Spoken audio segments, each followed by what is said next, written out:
Okay, so I've been informed that you guys have started motivation already.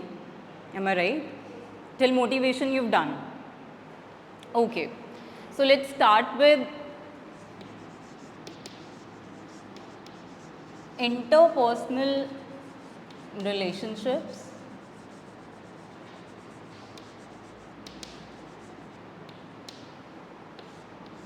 Is it visible? No or yes? Okay. So interpersonal relationship में पहले you have to understand two terms, stimulus and response. So what do you understand by stimulus? Stimulus से आप क्या समझोगे पहले? Relate कर सकते हो इसको, रिस्पॉन्स से ही समझ जाओगे. स्टिमुलस वो है जिसके अगेंस्ट आप रिस्पॉन्स देते हो कुछ, जैसे मान लेते हैं let's say for these classes, these are stimulus for you, कि आप क्या स्टिमुलस से आप एक्सपोज हो रहे हो. ठीक है, स्टिमुलस से एक्सपोज होने का मतलब है कि आप मान लेते हैं let's talk about these classes, तो अगर इस क्लासेस में जो भी I am conveying you, please come in, तो that is stimulus for you. Your response will be कि जो भी आप समझ रहे हो उससे, ठीक है, वो आपका रिस्पॉन्स है. स्टिमुलस एक्चुअली क्यों भाई? हाँ, अच्छा, ओके. तो स्टिमुलस से आप क्या समझ रहे हो? जो भी एक्सटर्नल इन्वायरमेंट में जैसा भी आपका इंटरेक्शन हो रहा है, बी इट विद क्लासेस हो गए, ठीक है, या आपके इंटरेक्शंस हो गए विद योर फ्रेंड्स, अब उसके अगेंस्ट आप कैसे रिस्पॉन्स देते हो उसके बारे में बता रहे हैं आपको इंटरपर्सनल रिलेशनशिप्स में. ठीक है, जैसे भी आप एक्सटर्नल इन्वायरमेंट में जो भी रिलेशनशिप्स शेयर करते हो, प्लस उसका रिस्पॉन्स आपका कैसा होता है, वही आप ऑर्गेनाइजेशन बिहेवियर में पढ़ रहे हो कि द वे यू बिहेव, और आपका बिहेवियर क्या इन्फ्लुएंस कर रहा है बिहेवियर को, ही और calling it response.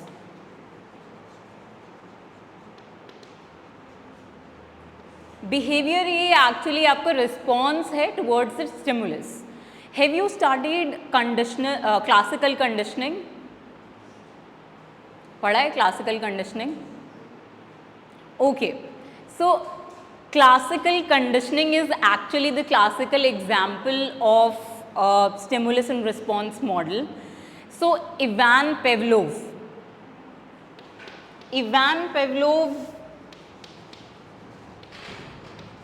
was a person जिसने ये एक्सपेरिमेंट किया था ऑन अ डॉग. क्या हो गया? अरे बता दो मुझे भी, क्या हो गया है? गलत क्लास में आ गई वो. ओके, सो ये होता है कि इसी से, this is the classical example of stimulus and response, कि अब उसको स्टिमुलस से पता चला कि ये तो मेरी क्लास नहीं है, तो दिस वाज हर रिस्पॉन्स. ठीक है, वॉकिंग अवे. तो इवान पेवलोव ने एक्चुअली एक एक्सपेरिमेंट किया था. इवान पेवलोव ने ही ये क्लासिकल कंडीशनिंग का जो कंसेप्ट है वो बताया था. अब आप सब लोगों ने प्रैक्टिस किया होगा वो एक जिंगल जो हम करते थे जैसे ही मैम क्लास में एंटर होते थे, गुड मॉर्निंग मैम, ये सब कुछ किया है हमने. तो आप over the period of 12 years of your schooling आप वैसे ही कंडीशन हुए हो कि जैसे कोई एंटर होगा, अब तो नहीं ऑब्वियसली क्योंकि यू आर इन कॉलेज, तो अब नहीं करते हो आप, लेकिन पहले हम सब लोग ऐसे ही करते थे कि जैसे कोई एंटर होगा वैसे ही हम ऐसे रिस्पॉन्स देंगे.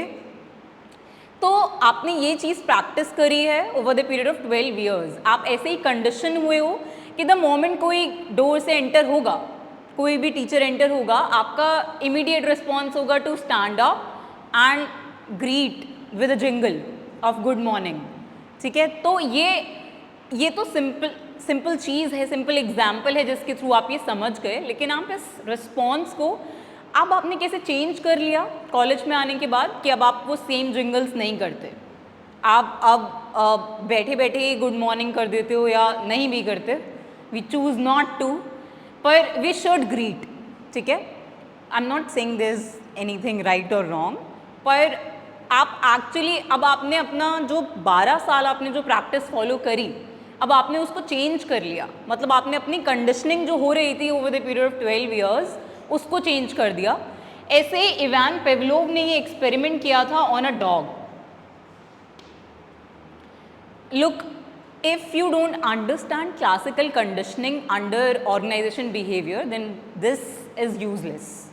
कि आप अगर classical conditioning नहीं समझ रहे हो, if you are studying organization behavior, तो ये बहुत बेसिक थियरी है ऑफ ऑर्गेनाइजेशन बिहेवियर, क्योंकि आप बिहेवियर को कैसे कंडीशन किया आपने, यही क्लासिकल कंडीशनिंग बता रहा है। अब एक्सपेरिमेंट में हुआ क्या था, जब इवान पेवलोव ये एक्सपेरिमेंट कर रहे थे ऑन अ डॉग, तो उन्होंने क्या किया, दो और चीज़ें थी उस डॉग के साथ साथ, अ बेल, बेल कैसे बनाते हैं, एंड फूड।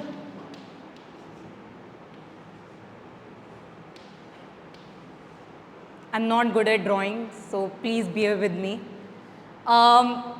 Okay, so 3 चीज़ें थी इस एक्सपेरिमेंट में। इवान पेवलोव ने जो एक्सपेरिमेंट किया था ऑन अ डॉग, तो उसने क्या किया कि वो उस डॉग को कभी भी खाना देने से पहले एक बार बेल रिंग कर देता था। मतलब जब भी वो उसको खाना देने वाला होता था तो उससे पहले बेल रिंग कर देता था। तो डॉग जो है वो क्या रिस्पॉन्स होता है जब उसको खाना मिलने वाला होता है, ही रिलीजेस सलाइवा, ठीक है। तो ये होता है, क्या पढ़ा हुआ है पहले, ओके। सो अब वो डॉग का रिस्पॉन्स जो है वो कंडीशन किया उसने विद अ बेल, मतलब जैसे ही उसको खाना देने वाले होंगे उसे जस्ट पहले बस बेल रिंग करनी है। तो अब उस डॉग ने ऐसा काफ़ी बारी किया उसने। अब इसको रेपिटेशन की ज़रूरत होती है क्लासिकल कंडीशनिंग में। Let me just write this term as well.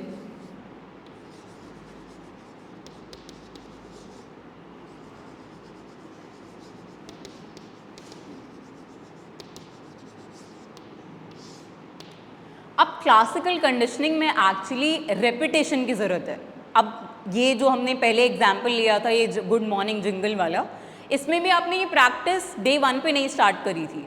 आपने स्कूलिंग के 12 ईयर्स में ये सीखा है कि आपको क्या करना होगा जब कोई टीचर क्लास पे एंटर होगा, या फिर if not this example then exam season से पहले वो एक एंजाइटी नेचुरली आ जाती है आपको कि एग्ज़ाम्स आने वाले हैं, तो यू स्टार्ट फीलिंग एंग्शियस, कि आप उसको लेके एंग्शियस हो जाते हो कि अब एग्ज़ाम्स आएंगे, आपको पढ़ना पड़ेगा इसको लेके, ठीक है। तो इज इट फाइन, ओके। अब क्लासिकल कंडीशनिंग में हुआ क्या, एक तो रेपिटेशन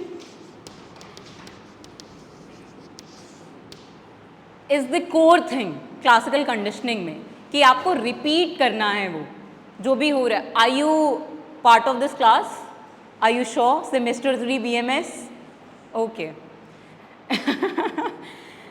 रेपिटेशन इज इम्पॉर्टेंट, मतलब आप जब तक उस डॉग को, अगर आपको कुछ सिखाना है लेट्स से कि आपको इस स्टिमुलस से कैसा रिस्पॉन्स देना होता है। अब मान लेते हैं this is our first class, we are meeting for the first time, तो आपको नहीं पता कि क्या क्लास में लेट आने पे मैं आपको अंदर घुसने देती हूँ या नहीं, आपको नहीं पता। और फर्स्ट डे पे पता कैसे चलेगा, क्योंकि आपको पहले ही पता चल जाएगा, आज से आप सीख जाओगे कि आ सकते हैं 9:45 पे भी आ सकते हैं क्लास में। तो अब मान लेते हैं आपने डे 1 पे ये कर लिया था कि मैंने आने दिया 9:45 पे भी, आपने डे 5 पे भी आपने सोचा कि मैम आने ही देंगे क्योंकि फर्स्ट सेकंड में भी आने दिया था। अब हो सकता है मैं नहीं आने दूँ 9:45 पे क्लास में ऑन आवर 5th इंटरैक्शन। तो ये क्लासिकल कंडीशनिंग का एग्जाम्पल नहीं हुआ कि मैं वैसा ही रिस्पॉन्स नहीं दे रही over a long period of time. अगर मैं तब भी हमारी लास्ट क्लास पे भी अगर मैं आपको 9:45 पे आने दे रही हूँ तो तब आप कंडीशन हो जाओगे। इन केस आप नेक्स्ट सेमेस्टर में मुझसे मिलते हो तो आपको ऑलरेडी पता चल जाएगा कि मैम जो है वो आने देती है आराम से, अटेंडेंस भी मिल ही जाती है हमें, तो आओ 9:45 पे, ठीक है। क्योंकि 9:30 पे आगे कोई फ़ायदा नहीं है, क्योंकि 9:45 पे भी आ सकते हैं। तो अब ऐसे ही आपके साथ रूल्स भी बनाए जाते हैं स्कूल्स में कि if you are a latecomer तो आपको पनिशमेंट मिलेगी और आप उससे बचने के लिए, मतलब ये कभी हटाया नहीं जाता कि आप पनिशमेंट जो है वो रिमूव कर दो कि अब लेट कमर्स को कोई पनिशमेंट नहीं मिलेगी, तो आप क्या हो जाओगे, कंडीशन हो जाओगे लेट आने के लिए। इस एग्जाम्पल में भी जब ये डॉग पे एक्सपेरिमेंट किया, उससे जस्ट पहले बेल रिंग कर दिया उसको खाना देने से पहले, तो उसका रिस्पॉन्स क्या था, सलाइवेशन रिस्पॉन्स था। स्टिमुलस वाज द बेल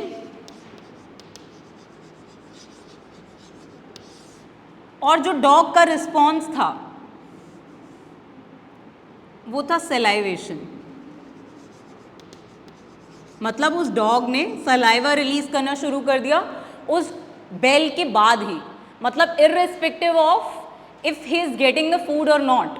उसको नहीं पता उस बेल के बाद, बेल रिंग होने के बाद उसको खाना एक्चुअली मिलेगा या नहीं, लेकिन उसने क्या कर दिया, इवान पेवलोव ने जब ये एक्सपेरिमेंट किया तो उसने उस डॉग को ऐसे कंडीशन कर दिया कि जब बेल रिंग होगी तो उसको फूड मिलने वाला है, तो उसका रिस्पॉन्स था सलाइवेशन।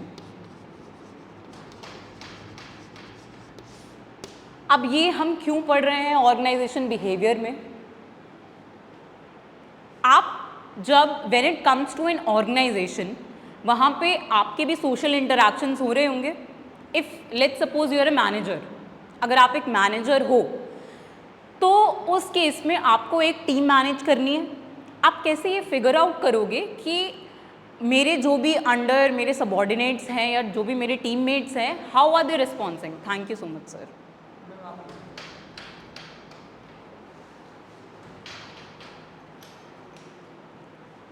तो हाउ आर दे रिस्पॉन्डिंग, आपको कैसे पता चलेगा कि आपको उनको कैसे टास्क असाइन करने हैं और उनका रिस्पॉन्स कैसे होता है?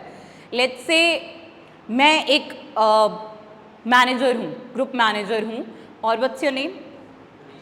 Manish. Manish is my teammate, ठीक है, मेरे सबॉर्डिनेट है मनीष। मैंने मनीष को बोला कि आपको एक टास्क परफॉर्म करना है विच इज़ चैलेंजिंग, ठीक है, मतलब वो अचीव करना इज़ नॉट ईजी, और मुझे पता नहीं है कि मनीष कैसे रिस्पॉन्ड करते हैं या उनके performance, I am obviously judging कि वो कैसे अभी तक परफॉर्म करते आए हैं। तो जब तक मैं ये नहीं समझूंगी कि वो कैसे रिस्पॉन्स देते हैं या परफॉर्म करते हैं, तब तक मैं मैनेज नहीं कर पाऊंगी टीम को या उनके बिहेवियर को, ठीक है, कि उनका पॉजिटिव बिहेवियर है या नेगेटिव बिहेवियर है।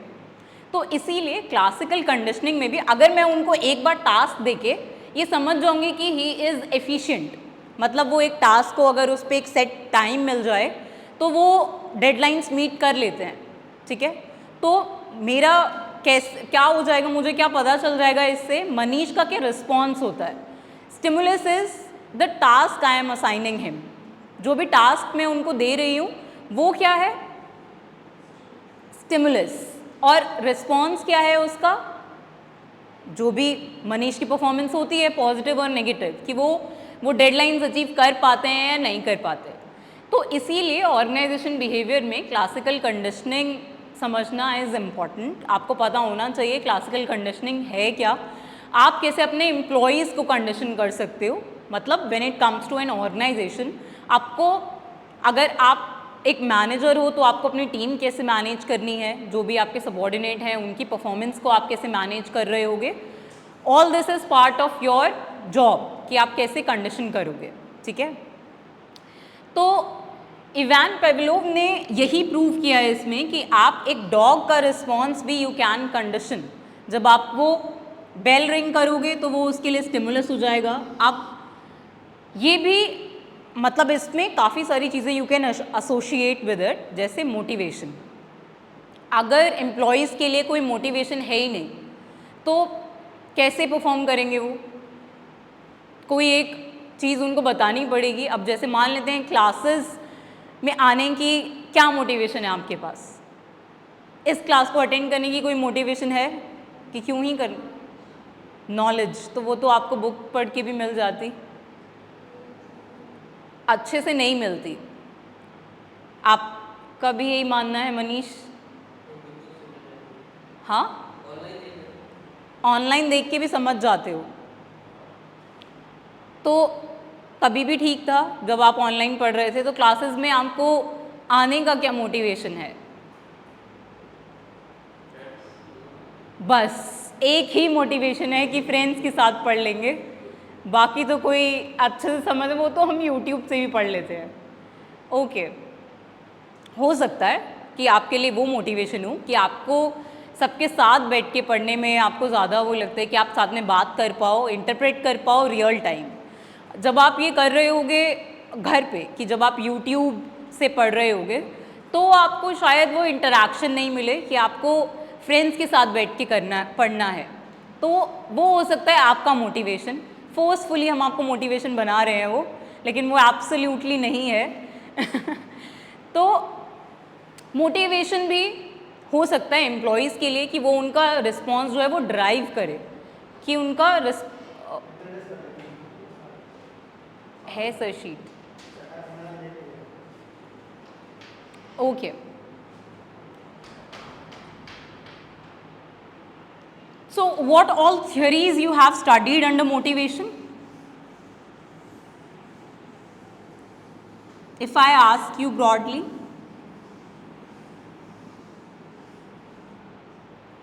कौन से थियोरीज पढ़े हैं मोटिवेशन के अंदर अभी तक? अरे नहीं पता, ऐसे कैसे हो सकता है? You want me to give a brief about motivation theories? Okay.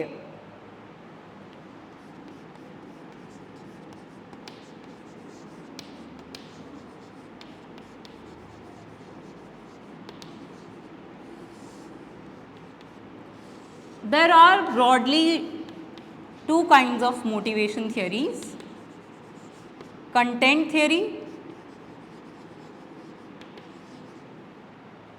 and process theories.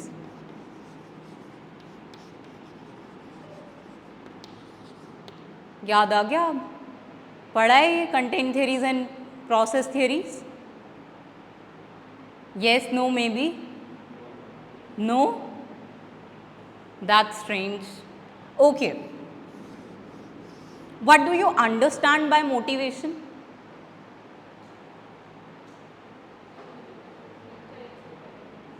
Encouragement, a drive to do something, and motivation can be intrinsic or extrinsic. कि आप इंटरनली मोटिवेटेड हो, सेल्फ मोटिवेटेड हो, and you don't need Sandeep Maheshwari, ठीक है? और हो सकता है कि आपको एक्सटर्नल मोटिवेशन की ज़रूरत हो, ठीक है? तो वो इंट्रिंसिक और एक्सट्रिंसिक मोटिवेशन है कि आप इंटरनली मोटिवेटेड हो, आपको पता है कि क्या ऐसे एक्सटर्नल फैक्टर्स हैं जो आपको इंटरनली मोटिवेट करते हैं, लेकिन एक्सट्रिंसिक मोटिवेशन में you need external factors to motivate you, ठीक है? कंटेंट थियरीज में आपको actually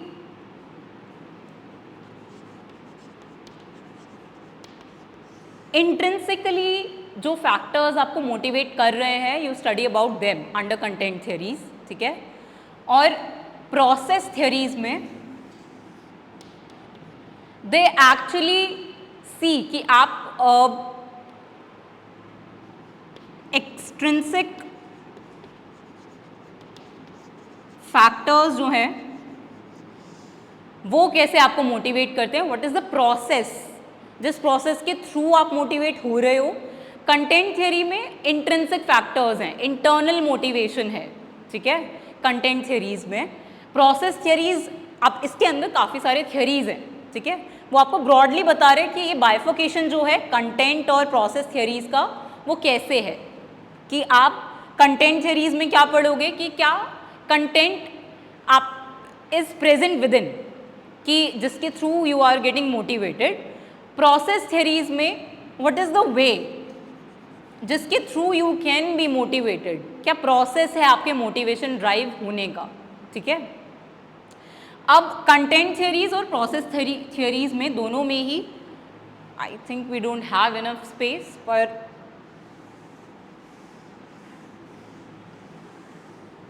let's start with content theories.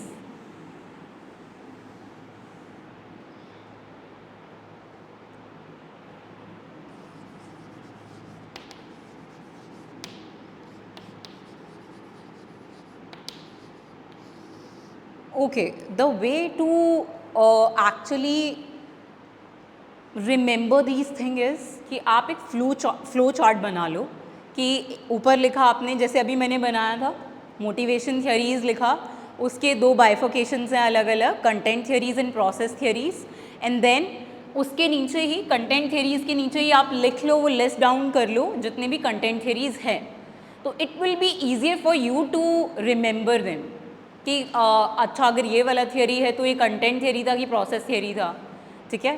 तो मेक अ फ्लो चार्ट मैं यहाँ पे ही बना देती हूँ, it will be easier for you to actually read them and for remembering them exam point of view से भी इम्पॉर्टेंट है कि आप एक फ्लो चार्ट के थ्रू पढ़ो। Motivation theories,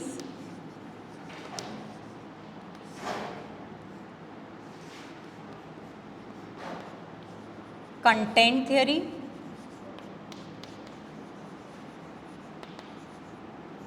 and process theories.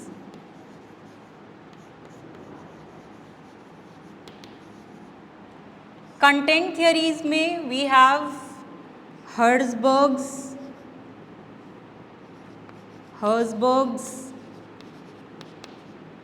two-factor theory,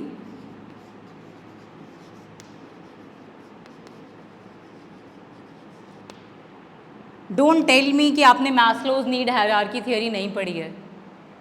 पढ़ी है? वो तो नहीं पढ़ी है तो बता सकते हो, पढ़ी है Maslow's need hierarchy. I am not writing it in full, and there is one मैक्लेलेंस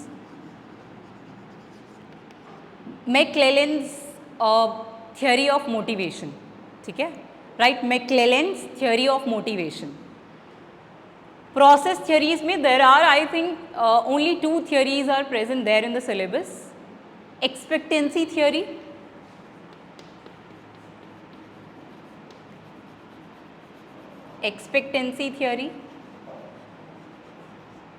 and equity theory.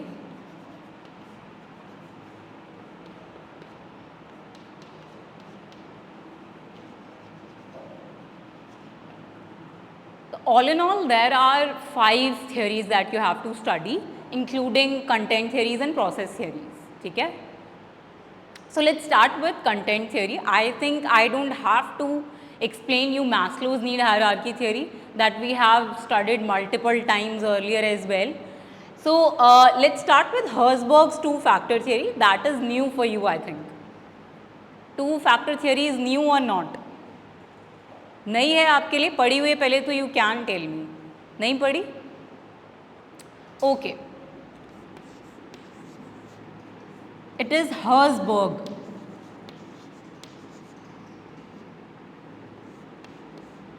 I hope it is visible, दिख रहा है ना? ओके, हर्जबर्ग्स टू फैक्टर थियरी में So I always write them as Herzberg's two-factor theory. तो इससे होता क्या है कि it makes actually आपके लिए आसान हो जाएगा काफ़ी इसको समझना कि आप हमेशा अगर हर्जबर्ग की थियरी बोलोगे इसको कि हर्जबर्ग की थियरी है कोई, तो आपको याद नहीं रहेगा कि है क्या. हर्जबर्ग्स टू फैक्टर थियरी बोलोगे तो आपको इंस्टेंटली रिमाइंड हो जाएगा कि अच्छा 2 फैक्टर्स थे इसमें, तो always call it Herzberg's two factor theory, ठीक है, ताकि आपको याद करने में आसान हो जाए. आपको बाद में दोबारा एक बार बस पढ़ने की ज़रूरत नहीं पड़ेगी, सब कुछ आपको याद आ जाएगा इंस्टेंटली कि हर्जबर्ग की टू फैक्टर थियरी थी तो उसमें क्या था, ठीक है. तो अब इसमें 2 फैक्टर्स हैं,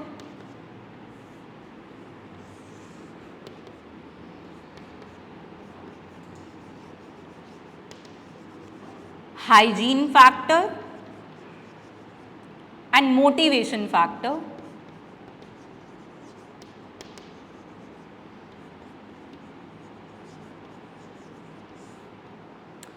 हाइजीन फैक्टर आप किसको बोलते हो?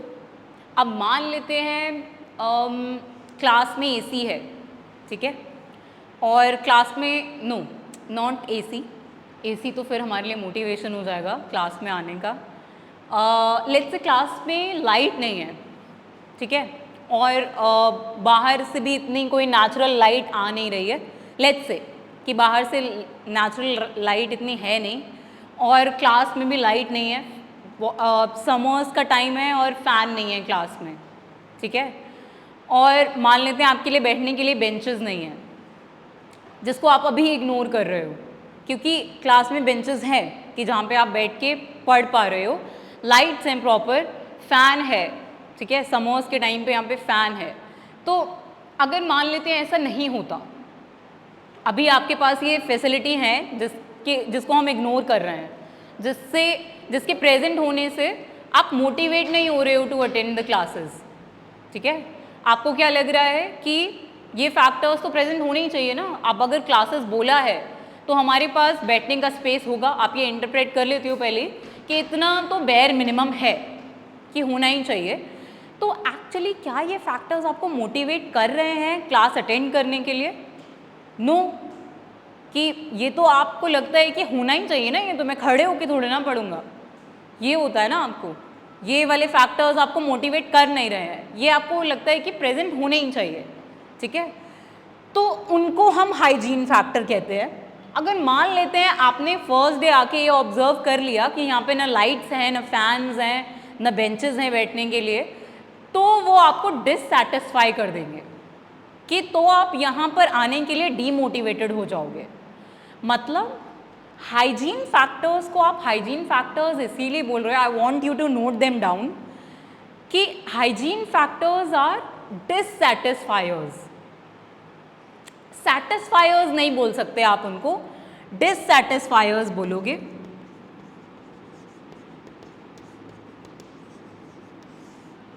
क्योंकि presence of hygiene factor, HF is hygiene factor, presence of hygiene factors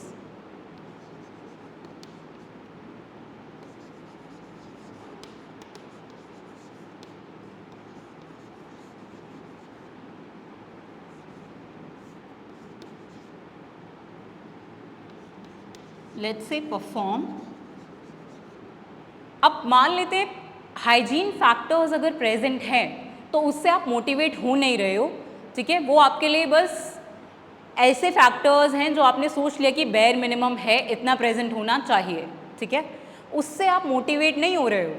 लेकिन अगर अभी तो प्रेजेंस की बात करी हमने, absence of them, absence of hygiene factors actually demotivate you, या फिर तभी आप इनको डिससैटिस्फायर्स बोल रहे हो।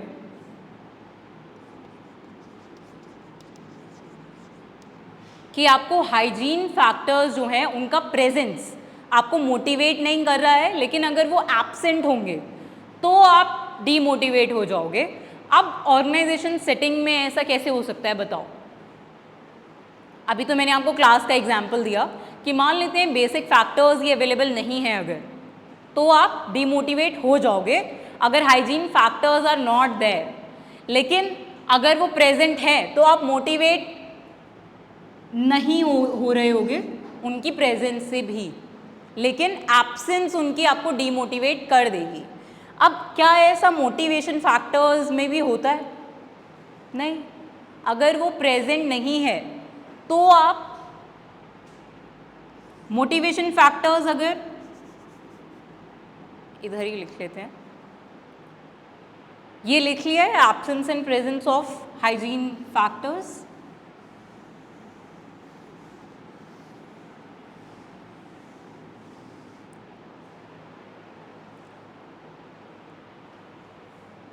मोटिवेशन फैक्टर्स के केस में ऑर्गेनाइजेशन में, एक ऑर्गेनाइजेशन में मोटिवेशन फैक्टर्स क्या हो सकते हैं फॉर एम्प्लॉयज़? वर्किंग एनवायरनमेंट हो सकता है, बोनसेस हो सकते हैं अगर मॉनेटरी मोटिवेशन मिल रहा है, अगर उनको कोई बेनिफिट्स मिल रहे हैं तो। और क्या हो सकता है? हाँ, paid holidays, why not. Paid holidays चाहिए हमें। मोटिवेशन फैक्टर्स में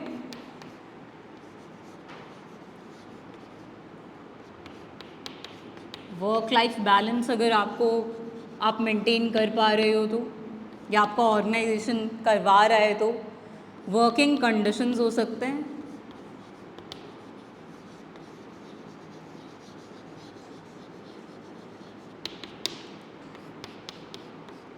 मॉनेटरी बेनिफिट्स हो सकते हैं,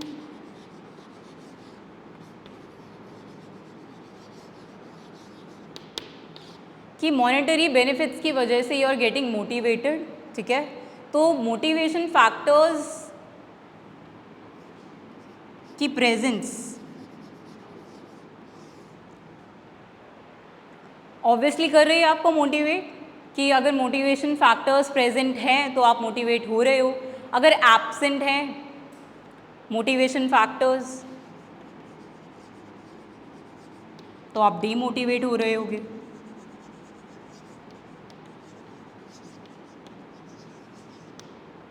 हाइजीन फैक्टर्स के केस में क्या था कि अगर उनकी एब्सेंस है तो वो आपको डीमोटिवेट कर रही है, लेकिन अगर मान लेते हैं आपके पास मोटिवेशन फैक्टर्स नहीं है तो भी वो आपको डिससेटिस्फाई नहीं कर रहे होंगे, आपको लगेगा कि बेयर मिनिमम इज़ प्रेजेंट, ठीक है।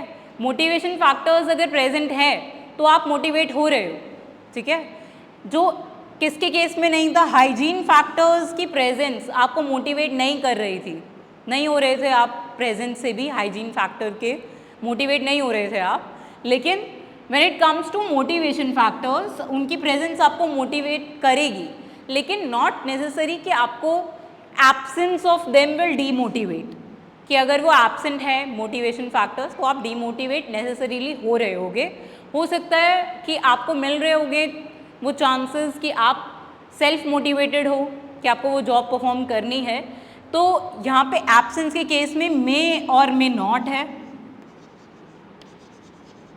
डीमोटिवेशन की अगर हम बात कर रहे हैं तो हो सकता है कि आप डीमोटिवेटेड हो जाओ, और ऐसा नहीं भी हो सकता कि आप डीमोटिवेटेड फील करोगे, ठीक है। तो हर्ज़बर्ग की जो 2 फैक्टर थ्योरी है उसमें यही दोनों फैक्टर्स हैं that you have to understand, कि किसका प्रेजेंस आपको डीमोटिवेट कर सकता है, किसका एब्सेंस आपको डीमोटिवेट कर सकता है, ठीक है। और आपको इन्हीं दोनों का डिफरेंस देखना है कि जो मोटिवेशन फैक्टर्स हैं वो क्या हो सकते हैं और उनका एब्सेंस या प्रेजेंस आपको डीमोटिवेट करेगा या मोटिवेट करेगा, या हाइजीन फैक्टर्स अगर हैं तो उसमें उनका एब्सेंस या प्रेजेंस आपको डीमोटिवेट कर रहा है या नहीं कर रहा है, ठीक है।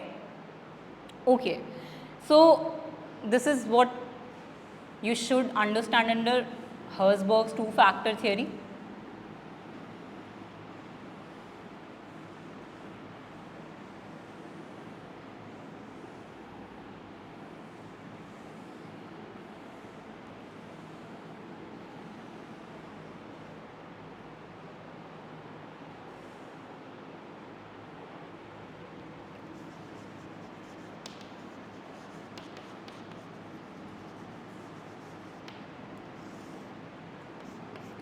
Then comes McClellan's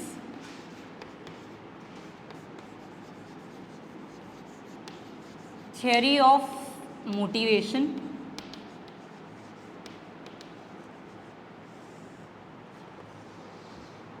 मैक्लेलन की theory actually it has 3 factors. McClelland की थ्योरी में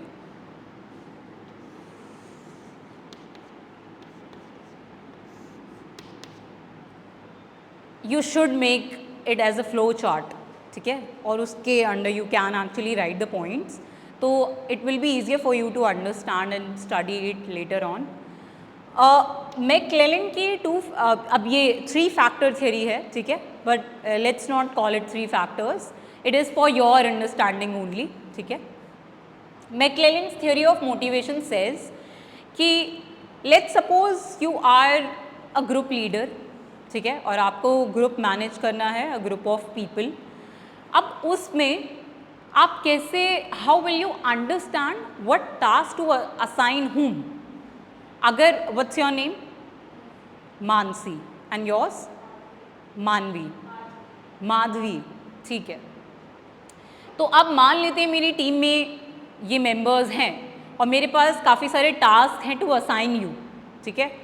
अब before assigning those task to you, अब मुझे ये डिसाइड करना है कि कौन सा टास्क मनीष करेगा, कौन सा माधवी करेगी, कौन सा मानसी ने करना है।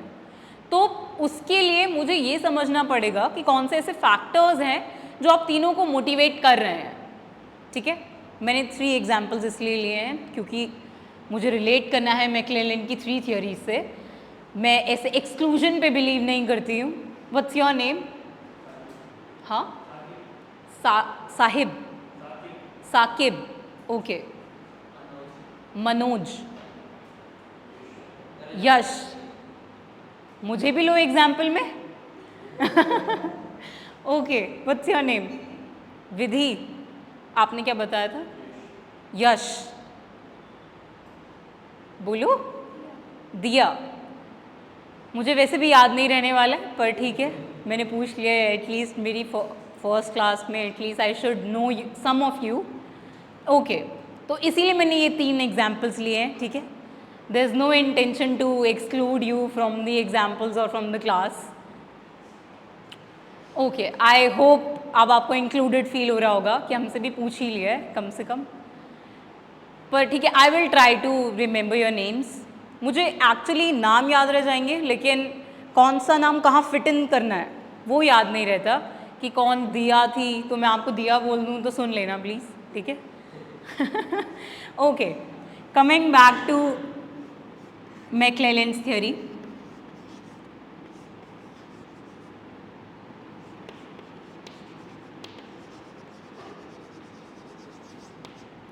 अब हाँ, coming back to the example, मुझे पता है कि मुझे कौन से टास्क असाइन करने थे। मेरे पास एक लिस्ट ऑफ टास्क है, मुझे टीम मिल गई है मेरी, मनीष, माधवी एंड मानसी। तो अब मुझे देखना है कि मुझे कौन सा टास्क किसको असाइन करूँ मैं। माधवी किस टास्क के लिए परफेक्ट होगी, मानसी को मुझे कौन सा टास्क देना चाहिए। अगर मान लेते हैं मेरे पास एक ऐसा टास्क है जो एफिशिएंसी मांग रहा है कि उसको एक टाइम पे कंप्लीट होना है और उसकी क्वालिटी मेंटेन करनी है। Efficient and effectiveness both are considered in that task. Efficiency and effectiveness पता है किसको बोलते हैं? किसको बोलते हैं?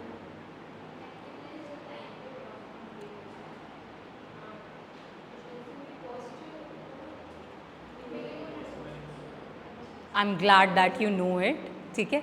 तो दोनों ही चीज़ें हम इंक्लूड कर रहे हैं इसमें कि एफिशिएंट भी होना चाहिए, इफेक्टिव भी होना चाहिए, ठीक है।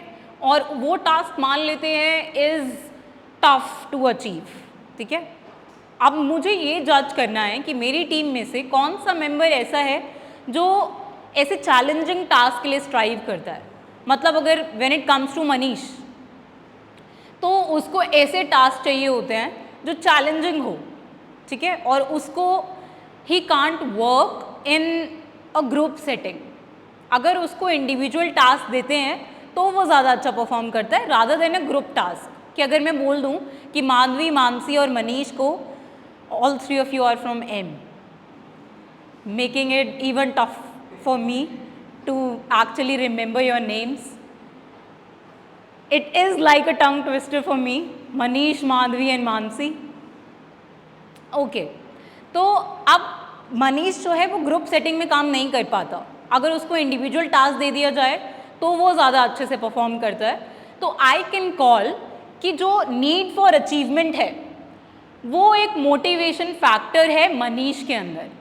नीड फॉर अचीवमेंट जिनके पास होता है, मतलब the people who strive for need for achievement prefer challenging task and they can not work as efficiently as they work individually in teams. मतलब अगर वो ऐसा टास्क मिले अगर उन्हें जिसमें उन्हें अकेले परफॉर्म करना है, ठीक है, ग्रुप परफॉर्मेंस पे वो जज नहीं हो रहे हैं, तो वो ज़्यादा अच्छा परफॉर्म करते हैं, ठीक है। तो तब आई कैन कॉल कि मनीष जो है वो स्ट्राइव करता है फॉर नीड फॉर अचीवमेंट, ठीक है, कि he is like that only. मैंने एज अ ग्रुप लीडर ये फिगर आउट किया है बाय माई सेल्फ कि मनीष को ऐसा टास्क में असाइन करूं जो चैलेंजिंग है। जिसमें एफिशिएंसी एंड इफेक्टिवनेस सब कुछ चाहिए, ठीक है। तो ये नीड फॉर अचीवमेंट हो गया जो फर्स्ट फैक्टर है मैक्लेलैंड की थियोरी में, कि आपको नीड फॉर अचीवमेंट जज करना है पहले कि कौन सा आपका ऐसा एम्प्लॉय है या ग्रुप मेंबर है जो ऐसे टास्क उसको असाइन करो जिसमें चैलेंजेस वो फेस करे ज़्यादा, तभी उसकी जो बेस्ट परफॉर्मेंस है या प्रोडक्टिविटी है वो मैक्सिमम होती है, ठीक है। Second factor is need for affiliation.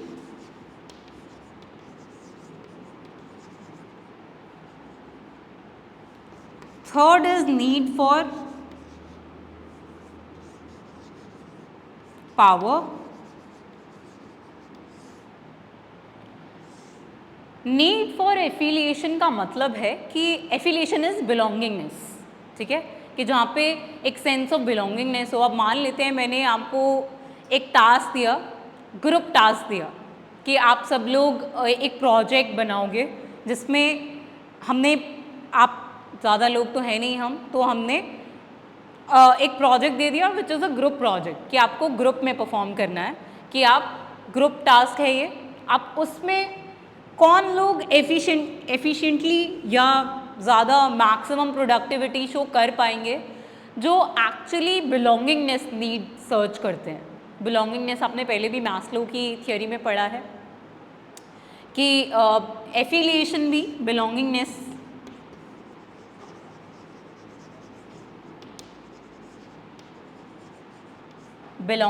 पे ही फोकस कर रहा है। कि मान लेते हैं मानसी को अगर कोई टास्क असाइन करना है मुझे, तो मैं उसको ऐसा टास्क दूंगी जो कि ग्रुप टास्क है और उसमें मानसी के नोन पर्सन्स हैं, क्योंकि उसकी बेस्ट परफॉर्मेंस या प्रोडक्टिविटी तभी मैक्सिमम होती है जब वो ग्रुप टास्क परफॉर्म करती है, ठीक है। तो मैंने उसको कौन से टास्क दिए जो ग्रुप में परफॉर्म हो सकते थे, क्योंकि Mansi strive for need for affiliation, ठीक है। एफिलिएशन जब उसको फील होता है, जब उसको बिलोंगिंगनेस फील होता है, तभी वो मैक्सिमम प्रोडक्टिविटी शो कर पाती है। तो एज अ मैनेजर और अ ग्रुप लीडर, ऑर्गेनाइजेशंस में भी मैनेजर्स को ये समझना होता है कि कौन से उनके ग्रुप मेंबर्स ऐसे हैं जो कैसे सिचुएशंस में मैक्सिमम एफिशिएंसी या प्रोडक्टिविटी जो है वो शो कर पाएंगे या परफॉर्म कर पाएंगे उनको। तो अगर नीड फॉर एफिलिएशन की बात है तो मैं ऐसे टास्क उन पर्सन्स को दूंगी हमेशा जिन्होंने ग्रुप टास्क में अच्छा परफॉर्मेंस दिया है इन पास्ट। अगर व्हेन आई हैव टू जज देम कि कौन सा टास्क मैं किसको असाइन करूं, उस केस में मैं नीड फॉर एफिलिएशन जिनको भी होगा, पहले ये मुझे देखना पड़ेगा कि कौन से लोग ऐसे जिन्होंने प्रीवियसली ग्रुप टास्क में बेस्ट परफॉर्मेंस दिया है, तो मैं उनको ऐसे ही टास्क दूंगी जो लेस चैलेंजिंग है देन नीड फॉर अचीवमेंट, ठीक है। नीड फॉर अचीवमेंट और need for power are somewhat similar, somewhat, लेकिन देयर लाइज अ डिफरेंस। कहाँ पर? नीड फॉर पावर में भी ऐसे लोग जो चैलेंजिंग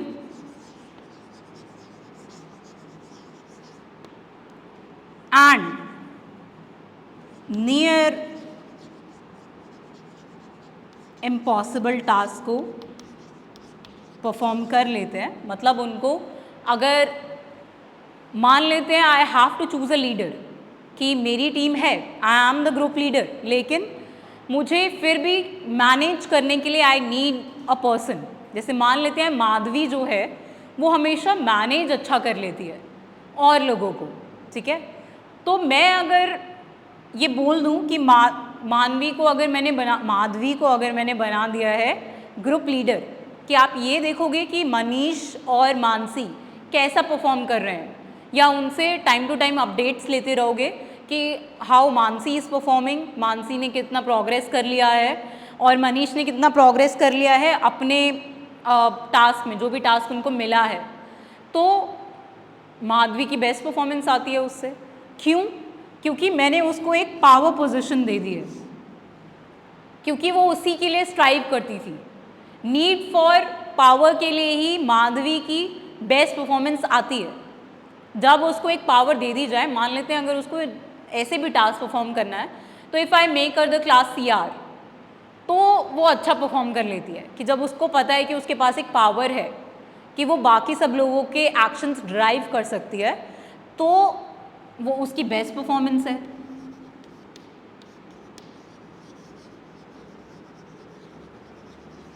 किस केस में? जब उसको एक पावर पोजीशन में डाल रहे हो आप कि उसके पास कोई पावर है, ठीक है, पावर और पोजीशन, ठीक है, दोनों को ही आप इंक्लूड कर रहे हो when it comes to need for power, ठीक है। अचीवमेंट में अब कैसे डिफरेंट है ये दोनों? चैलेंजिंग टास्क उसमें भी है पर not as challenging as them. मतलब मनीष को दिया था हमने ये टास्क जो जिसमें नीड फॉर अचीवमेंट है, नीड फॉर एफिलिएशन में हमने मानसी को दिया था वो टास्क, लेकिन वो ग्रुप टास्क है, ठीक है, उसमें वो अगर इंडिविजुअल परफॉर्मेंस जो है उसको वो अचीव नहीं भी कर पा रही, लेकिन Mansi is helping others to achieve their task, तो उसकी बेस्ट परफॉर्मेंस आती है उधर। चाहे मतलब she is no doubt is able to achieve her own task first, कि वो अपने टास्क पहले अचीव कर पा रही है, उसके बाद she is helping others to achieve their task. या ग्रुप टास्क, जब ग्रुप की परफॉर्मेंस जज हो रही है, इंडिविजुअल परफॉर्मेंसेस जज नहीं हो रहे हैं। ऐसा भी होता है ना कि आप ग्रुप परफॉर्मेंस पे आपको मार्क्स मिल रहे हैं, मान लेते हैं कि एक ग्रुप ने कैसा परफॉर्म किया है इर्रेस्पेक्टिव ऑफ कौन से मेंबर्स थे उसमें, ठीक है, तब आप ये देखते हो कि नीड फॉर एफिलिएशन जो भी स्ट्राइव कर रहा था वो बेस्ट परफॉर्मेंस दे पा रहा है। नीड फॉर पावर में क्या होता है कि आपको एक पावर पोजीशन चाहिए पहले, तभी आपकी बेस्ट परफॉर्मेंस जो है वो आएगी। नीड फॉर अचीवमेंट के लिए ऐसा नहीं होता कि अगर आपको कोई पोजीशन मिले नहीं मिले, बस आपको अचीव करने पे आपका फोकस है कि आपको क्या अचीव करना है।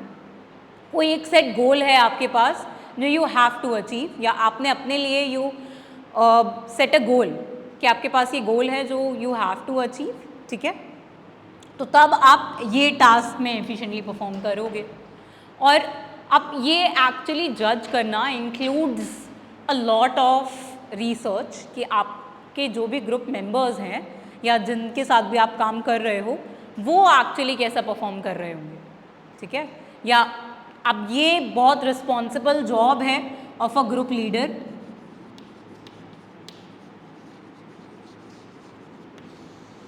मैनेजर्स ये आपको मोटिवेट कर रहे हैं, ठीक है, उन्हीं को ये जज करना है, वही मैनेज कर रहे हैं एक टीम को, तो उन्हीं को ये देखना है कि कौन सा एम्प्लॉई आपके जो भी हैं आपकी टीम में वो कब बेस्ट परफॉर्मेंस देते हैं। तो it is a lot of work for managers when it comes to McClelland's theory. और ऐसा आप सारी सेटिंग्स में देखोगे, not only in organization settings, का मतलब इनफॉर्मली भी you can actually apply these theories कि अगर ऐसे भी आपको मैनेज करना है, ऑर्गेनाइजेशन की बात अगर हम नहीं कर रहे हैं तो भी, अगर मान लेते हैं आपको कॉलेज में ही एक फंक्शन ऑर्गेनाइज करना है, ठीक है, एनुअल फंक्शन हो सकता है और कोई फेस्ट हो सकता है, तो उसमें भी आपको एक टीम मिल जाएगी। इतने इनफॉर्मल टास्क में भी you can actually segregate your teammates जिनमें अचीवमेंट, एफिलिएशन एंड पावर आप देख पा रहे हो। उनको ऐसे ही टास्क दोगे जिसमें आप उनको एक पोजीशन पे रख रहे हो, उनको पावर के लिए काम करवा रहे हो आप, जो चैलेंजिंग टास्क है, नेक्स्ट टू इम्पॉसिबल टास्क हैं, nearly impossible, not next to impossible, तो आप उनको वैसे टास्क दोगे। एफिलिएशन में आप बिलोंगिंगनेस वाले टास्क दोगे उनको। अचीवमेंट में ऐसे जिसमें कुछ आपने गोल सेट किया हुआ हो तो आप उससे जज कर लोगे उनको, ठीक है। Any doubts under McClelland's theory? बाद में ये मत बोलना कि पढ़ाई नहीं हमने, तो ये मोटिवेशन थियरी में ये नहीं पढ़ा है हमने, ठीक है, कर दूँ erase?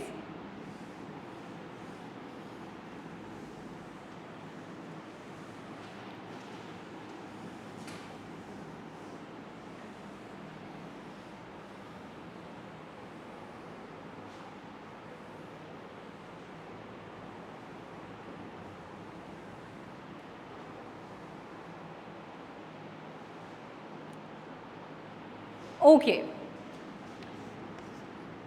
So that is it for okay Maslow's need hierarchy theory तो पढ़ी हुई है आपने. लेट मी जज you based on Maslow's need hierarchy. आपने कितना पढ़ा है उसमें. व्हाट आर दी एग्जाम क्या बोलते हो आप उनको, assumptions under Maslow's need hierarchy theory. क्या एजम्पशंस हैं उसके. पेज पलटने शुरू हो गए हैं. कहाँ लिखा था. एजम्पशंस तो पढ़े होंगे ना. मैस्लो की नीड हायरार्की थ्योरी है क्या. नीड्स है. ये ऑनलाइन क्लास के चक्कर में आप क्लास नहीं ले रहे हो. फिर देखो यही होता है जब आप रिलाय करते हो ज़्यादा ऑनलाइन पे. हाँ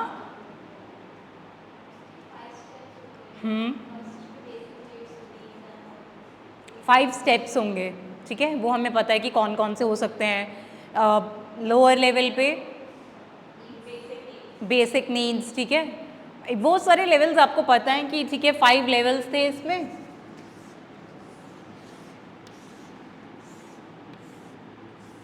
यही था. ये क्या लिखा है इसमें हमें पता है. ठीक है, अब एजम्पशंस की बात हो रही है कि क्या एजम्पशंस थे इसके मैस्लो की नीड हायरार्की के, कि आपकी जब तक लोअर लेवल नीड्स जो हैं वो फुलफिल नहीं हो जाएंगी तब तक आप ऊपर वाली नीड्स पे मूव नहीं करोगे. आपकी बेसिक नीड पूरी हो गई तो आप नेक्स्ट कौन सी होती है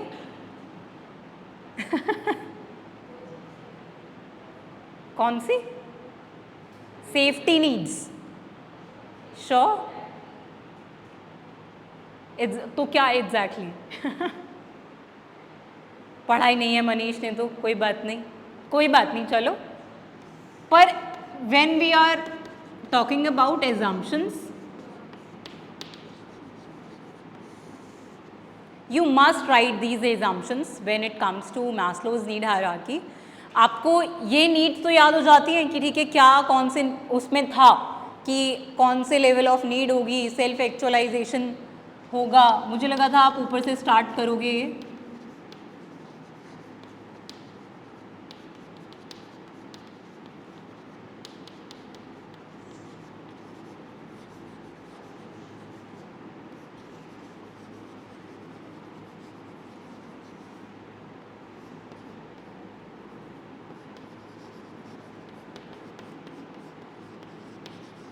ये होते हैं. ठीक है, अब इसी में ये था कि जब तक आपकी लोअर लेवल नीड्स जो है वो फुलफिल नहीं हो जाएंगी तब तक आप हायर लेवल नीड्स पे मूव नहीं करोगे. लेकिन टू डिफाई दिस एजम्पशन कि क्या आपको भी ऐसा लगता है कि जब तक आपकी बेसिक लेवल नीड्स जो है वो फुलफिल नहीं हो जाती तब तक आप हायर लेवल नीड्स पे मूव नहीं करते. क्या ऐसा हर बार होता है.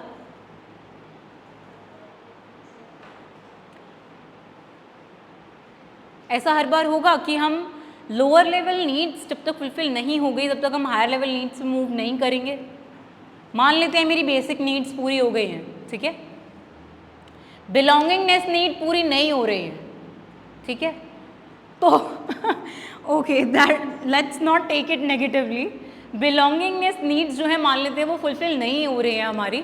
मनीष को फ्रेंड्स नहीं मिल रहे हैं क्लास में तो उसकी बिलोंगिंगनेस नीड जो है वो फुलफिल नहीं हो रही हैं. I am not targeting you in any way. I just want not to make you sleep. ठीक है, बिलोंगिंगनेस नीड पूरी नहीं हो रही है लेकिन तो क्या आप सेफ्टी नीड पे मूव नहीं करोगे. कर सकते हो ना. और अगर सेफ्टी नीड पूरी नहीं हो रही है तो क्या आप सेल्फ एक्चुअलाइजेशन पे मूव नहीं करोगे. सेल्फ एक्चुअलाइजेशन नीड्स में क्या होता है. कुछ नहीं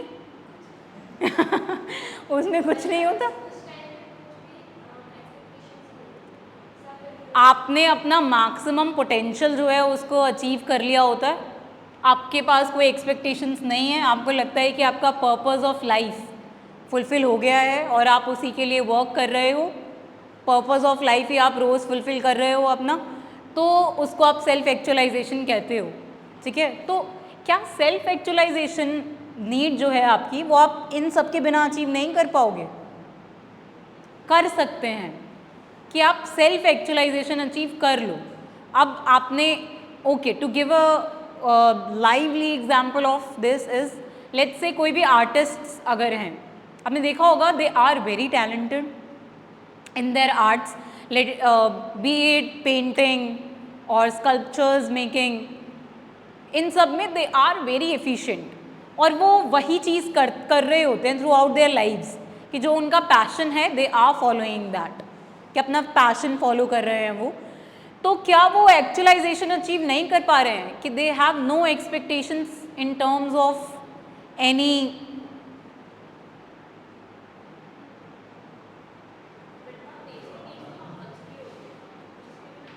are you part of this class?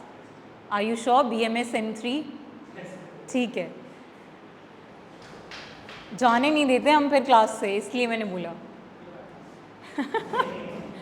Okay हाँ बताओ, क्या आप ये सोच रहे थे कि पहले तू ट्राई कर फिर हम आएंगे पीछे से? Why so? Don't you have any class group? बैठो please, have a seat.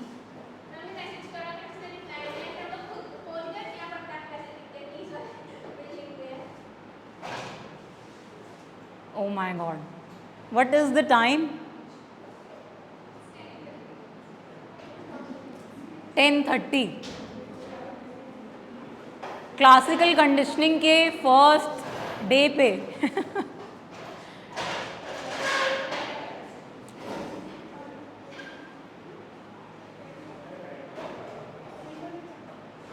Settle down fast. वो कर्स बेंचेस हैं जहाँ जिनको आपने छोड़ दिया,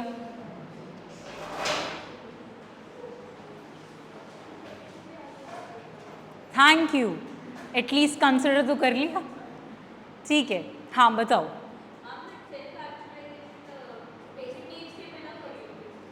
मान लेते हैं बेसिक नीड्स में क्या क्या आता है? बेसिक फूड, शेल्टर, ये आ गया बेसिक नीड्स में। अब मान लेते हैं they don't have a proper shelter to live, पर will they stop making those arts when it comes to, मतलब हमारे एग्जाम्पल में ही आर्टिस्ट्स हैं अगर कोई भी, तो they are actually achieving self actualization without completing their basic needs? बताओ, हो सकता है ऐसा? नहीं हो सकता। Okay, how many of you want to do masters further after your graduation? You will actually study these defying assumptions of Maslow's need hierarchy, कि ऐसे साइकोलॉजिस्ट भी थे जिन्होंने मैस्लो की इसी एजम्पशन को, कि इसीलिए देखो मैंने वही वाला पार्ट एक्चुअली चूज़ किया मैस्लो की नीड हायरार्की में, जिसमें आप बहुत कॉमन मान लोगे जिसको, but when it comes to further researching over Maslow's need hierarchy, तो you will get to know कि जो आप पढ़ रहे हो कि जब तक आपके लोअर लेवल नीड्स जो हैं वो फुलफिल नहीं हो जाते, तब तक आप हायर लेवल नीड्स पे मूव नहीं करोगे।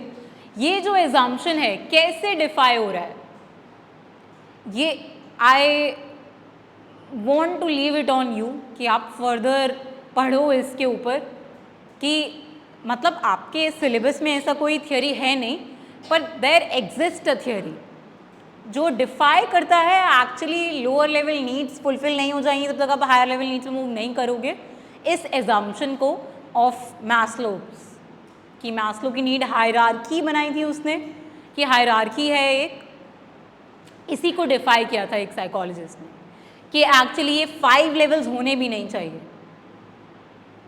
3 लेवल्स ही काफ़ी हैं जो इंक्लूड कर रहे हैं, मतलब बिलोंगिंगनेस बेसिक नीड एक ही है, ये दोनों एक ही हैं, फिर एस्टीम नीड और सेफ्टी नीड को भी आप क्लब कर सकते हो, एंड देन सेल्फ एक्चुअलाइजेशन, तो देयर एग्जिस्ट ओनली 3 नीड्स, तो वो भी आप पढ़ोगे, ठीक है। बस मुझे आपको यही बताना था मैस्लो की नीड हायरार्की में, ताकि आप एजम्पशंस भी पढ़ो कि देयर आर 5 लेवल्स कि नीड्स के 5 लेवल्स ही हैं, बस ये पढ़ो आप, प्लस लोअर लेवल नीड जब तक फुलफिल नहीं हो जाएंगी तो आप हायर लेवल नीड पे जाओगे नहीं, ठीक है। ये मेजर एग्जाम्पशंस हैं मैस्लो की हायरार्की के, ठीक है। यही आपको पढ़ना है बस, ये तो आपने पढ़ ही लिया होगा क्या कौन से नीड में है। ओके मैंने ओपन एंडेड ही छोड़ा है क्वेश्चन कि बेसिक नीड पूरे हुए बिना आप सेल्फ एक्चुअलाइजेशन कैसे अचीव करोगे, ताकि आप थोड़े क्यूरियस हो जाओ कि ये कैसे बोल दिया मैम ने, ऐसा तो होता ही नहीं है, ताकि आप पढ़ो इसके बारे में। और मेरे पास कोई तरीका नहीं है आपको पुश करने का कि आप पढ़ोगे घर जाके, कि नेक्स्ट क्लास में अगर मान लेते हैं मैंने पूछ लिया कौन सी थियोरी है वो जो डिफाई करती है इसको, तो आपके पास आई एम होपिंग कि आंसर्स होंगे कि मैम मैंने एक और थियोरी ऐसी पढ़ी, या फिर मैं ये एक्सपेक्ट कर रही थी कि आप बोलोगे कि क्या ऐसे ही होता है कि लोअर लेवल नीड फुलफिल जब तक नहीं होंगे आप हायर लेवल नीड्स पे जाओगे नहीं, ताकि आप ये पूछो कि वाई सो, कि आपकी बेसिक लेवल नीड नहीं पूरी हो रही, मनीष की बिलोंगिंगनेस नीड पूरी नहीं हो रहे तो भी he is striving for higher level needs, ठीक है। I am not picking on you okay so let's move on to process theories. I was actually planning to start with interpersonal relationships, analysis of interpersonal relationships, but if you don't know about motivation then you cannot move on to interpersonal relationships, ठीक है। You should know all these theories.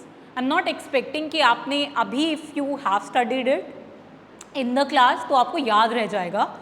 I am although trying my best कि आपको यहाँ पे जो आप पढ़ रहे हो तो आपको एक चांस मिल जाए कि आपके दिमाग में थोड़ा सा रह जाएगा।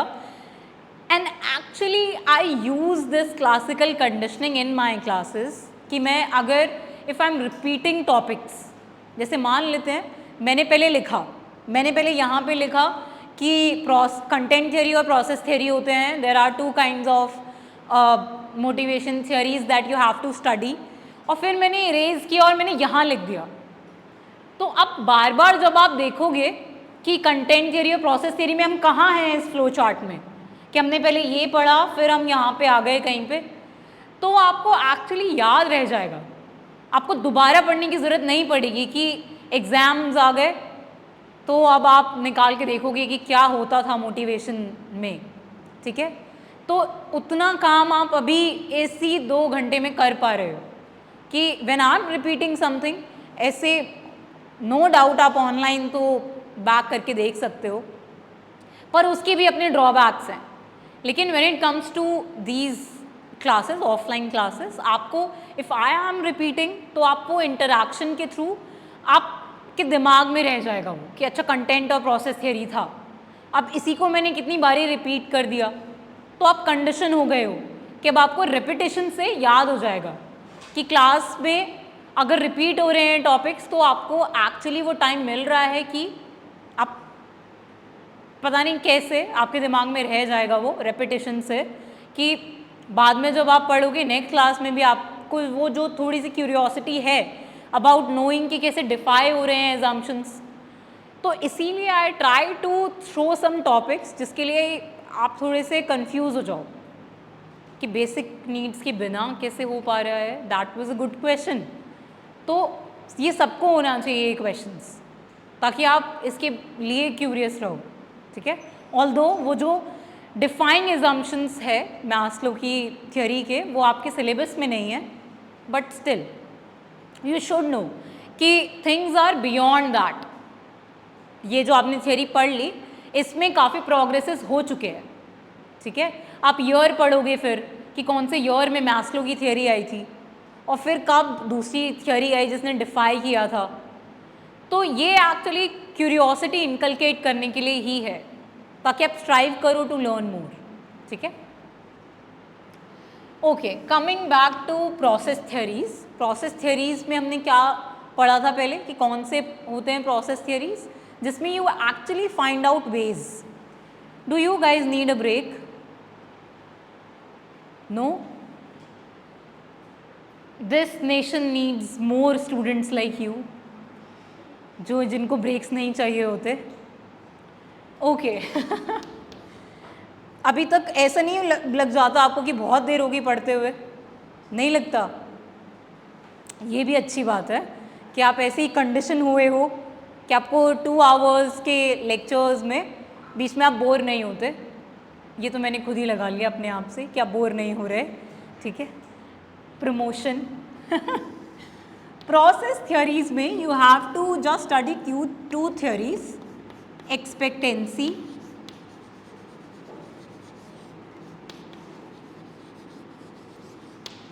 and equity theory.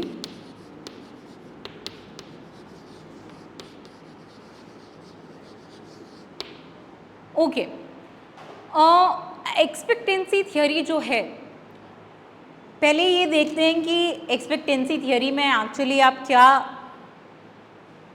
देखते हैं। Group leaders to motivate their employees. Expectancy theory में भी देयर आर 3 फैक्टर्स, ठीक है, जो मोटिवेशन फैक्टर्स बनते हैं under expectancy theory.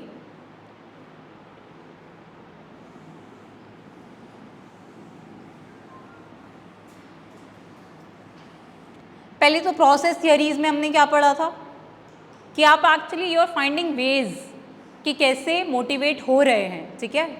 Content theories में था कि कैसे इंट्रिंसिकली मोटिवेट हो रहे थे एम्प्लॉयज़, ठीक है। क्या ऐसे फैक्टर्स हैं जो इंटरनली मोटिवेट कर रहे हैं उनको, ये हमने कंटेंट थियोरीज में पढ़ लिया। अब प्रोसेस थियोरी में हम वो प्रोसेस फाइंड आउट कर रहे हैं, वो वेज फाइंड आउट कर रहे हैं जिनसे एक्चुअली एम्प्लॉयज़ मोटिवेट होंगे, ठीक है। I also have these PPTs, ठीक है। I can actually show you.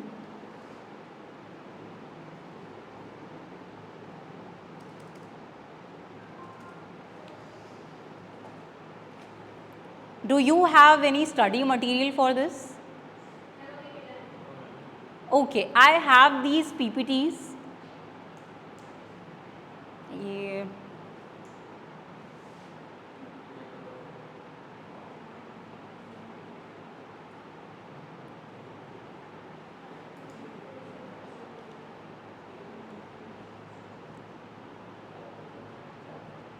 okay, I will show you these later.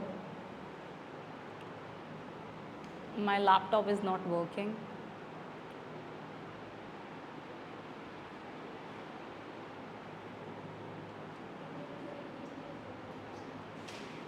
Which one? ये Herzberg's two-factor theory, Herzberg, then Maslow need hierarchy और फिर मैक्लेलन की theory, McClelland's theory of motivation. Madhavi,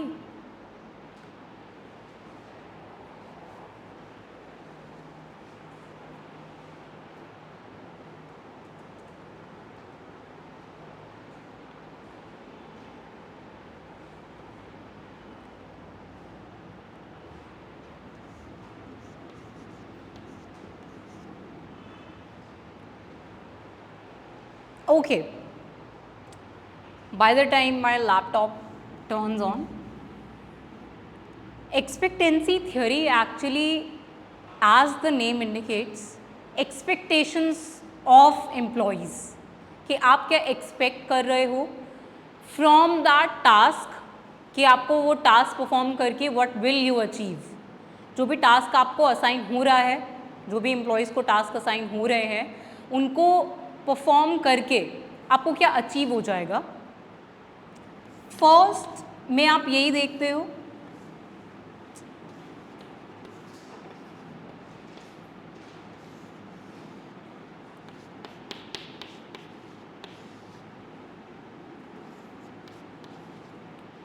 expectation E to P it is। E stands for expectation, ठीक है। P stands for your performance, कि आपने कुछ expectation था, मतलब लीडर्स ने क्या किया, ग्रुप लीडर्स ने क्या किया, या फिर जो भी मैनेजर्स हैं, व्हाट आर दे डूइंग, उन्होंने ये बोल दिया कि जो भी person, I am bad at drawing, I only know how to make these lollipop man, ठीक है, इसी से आपको समझना पड़ेगा। अब हमारे पास एक एम्प्लॉई है, ठीक है, इसको एक टास्क असाइन हुआ है कि उसको एक सर्टेन डेट पे, let's say within a week, एक टास्क जो है वो कंप्लीट करना है, ठीक है, उसको ये टास्क कंप्लीट करना है एक वीक के अंदर, ठीक है। तो इसके बाद क्या होगा, if he or she is able to achieve this task within a week, तो मान लेते हैं कोई रिवॉर्ड, बोनस, मॉनेटरी बेनिफिट भी हो सकता है कोई, ये नॉन मॉनेटरी भी हो सकता है, रिकॉग्निशन भी हो सकता है कि उसको रिकॉग्निशन मिल जाएगा, या बोनस, कोई भी हमने एक मोटिवेशन रख दिया कि if this employee will be able to achieve a task within a week, तो उसको यहाँ पे बोनस मिल सकता है या कोई भी मॉनेटरी बेनिफिट मिल सकता है, ठीक है। तो ये एक्सपेक्टेशन क्या है यहाँ पे, बोनस एंड मॉनेटरी बेनिफिट, ठीक है, उस एम्प्लॉय का, मतलब from the point of view of the employee. अभी तक हम ग्रुप लीडर्स के पॉइंट ऑफ व्यू से देख रहे थे, लेकिन when you have to think from a employee perspective, तो आपको क्या पता चल रहा है कि अब आपने एक इंसेंटिव रख दिया यहाँ पे कि बोनस मिल जाएगा या फिर मॉनेटरी बेनिफिट मिल जाएंगे उस एम्प्लॉय को, अगर वो एक वीक में वो टास्क कंप्लीट कर लेता है, तो उसकी एक्सपेक्टेशन है बोनस एंड मॉनेटरी बेनिफिट, और performance, P stands for performance, कि उसकी परफॉर्मेंस जो है वैसे डराइव हो रही है। सिंपल है कि आपने अगर एक मोटिवेशन फैक्टर रख दिया है वहाँ पे, तो वो एम्प्लॉय जो है वो अच्छा परफॉर्म कर रहा होगा, नो डाउट अच्छा परफॉर्म करेगा अगर उसको आप एक मोटिवेशन रख दोगे उसके लिए, तो या तो बोनसेस रख दोगे या फिर मॉनेटरी बेनिफिट्स रख दोगे। वेट अ मिनट,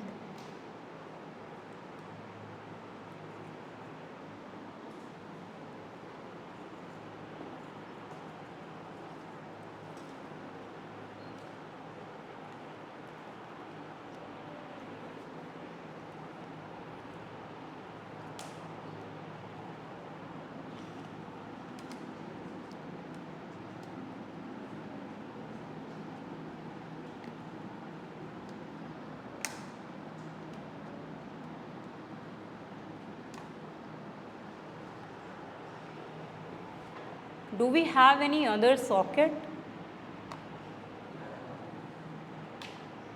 ये लगा दो please.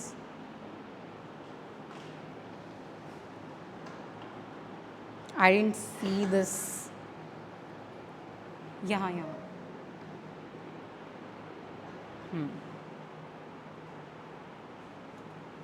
Thank you so much.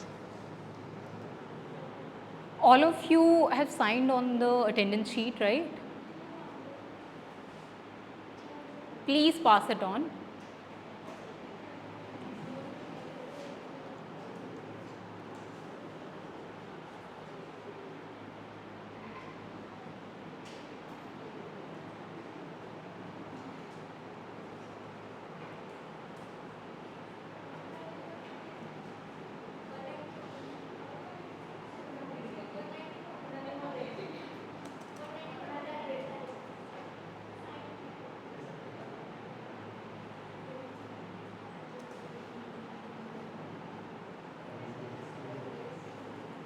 Just a minute.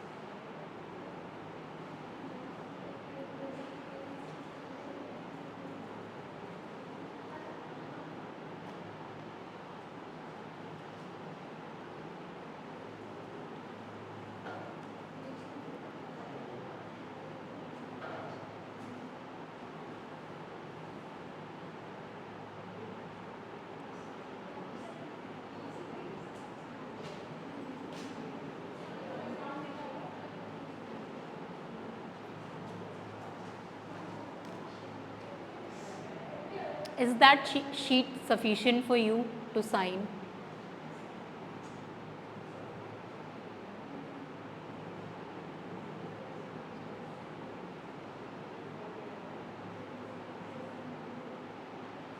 Okay, by the time it turns on, let me just ask you some questions. So, are you able to understand these concepts? It is done. Okay, are you able to understand these concepts with these methods of examples? आप तो class में आए ही बाद में हो.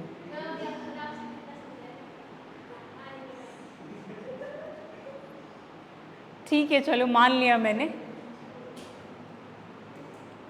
साकिब नहीं, क्या साकिब सही बोला मैंने? ठीक है. Are you able to understand ऐसे कंसेप्ट्स? ठीक है. क्या कह रहा है? क्या कह रहा है? कुछ समझ में नहीं आया?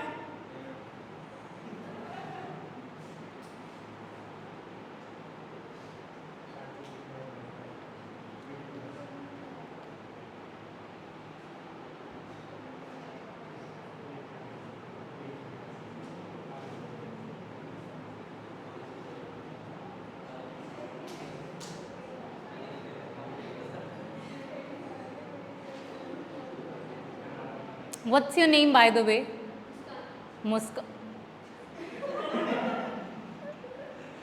मुस्कान, Madhavi, Mansi, Manish.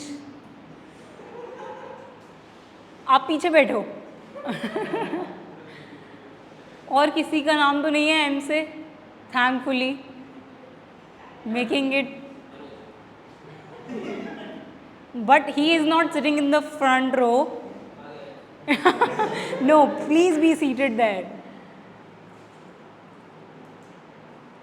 Okay, what's your name? Vishal. ठीक है. Janhvi, Unnati, Gurjeet. As if I will remember these names, but still I think I should ask your names at least. Exclusion नहीं फील होना चाहिए, इंक्लूजन ही फील होना चाहिए.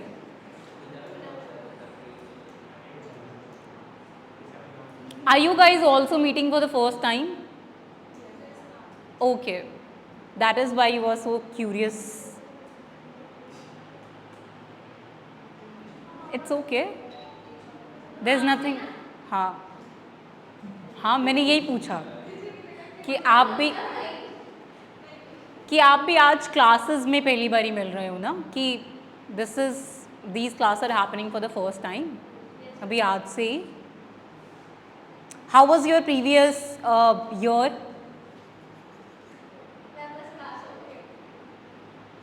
तो this is what is important. और क्या important है?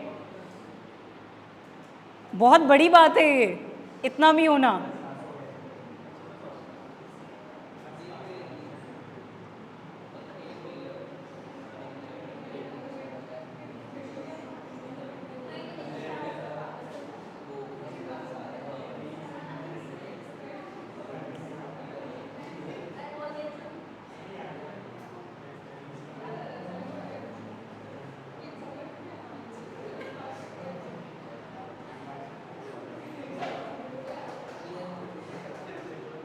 Okay, coming back to this now, expectancy theory was actually given by Victor